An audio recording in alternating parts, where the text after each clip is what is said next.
বন্ধুসকল আসাম কেৰেলাই আপোনালোকক স্বাগতম জনাইছোঁ ইণ্ডিয়ান কোষ্ট গাৰ্ডত নাবিক জিডিৰ কাৰণে 260টা পোষ্ট ওলাইছিল আৰু সেই পোষ্টৰ কাৰণে যিসকলে এপ্লাই কৰিছিল তেওঁলোকৰ এডমিট কাৰ্ড ইস্যু হৈছে আৰু এডমিট কাৰ্ড ডাউনলোড কৰাৰ আগতে আপুনি নিজৰ এক্সাম চিটি এক্সাম ডেটটো আপুনি চেক কৰি ল'ব লাগিব তাৰপিছত সেই এক্সাম ডেটৰ এসপ্তাহ বা 4 দিনৰ আগতে আপুনি নিজৰ এডমিট কাৰ্ডখন ডাউনলোড কৰিব পাৰিব সো এই পেজটোত আহিব এই পেজটোত আহি ইয়াতে আপুনি স্ক্ৰল ডাউন কৰিব আৰু স্ক্ৰল ডাউন কৰি ইয়াতে দেখা হৈছে check exam city and date ইয়াতে ক্লিক কৰি আপুনি নিজৰ এক্সাম চিটি আৰু এক্সাম ডেটটো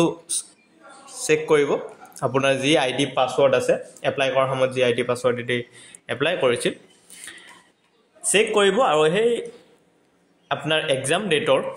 এসপ্তাহ বা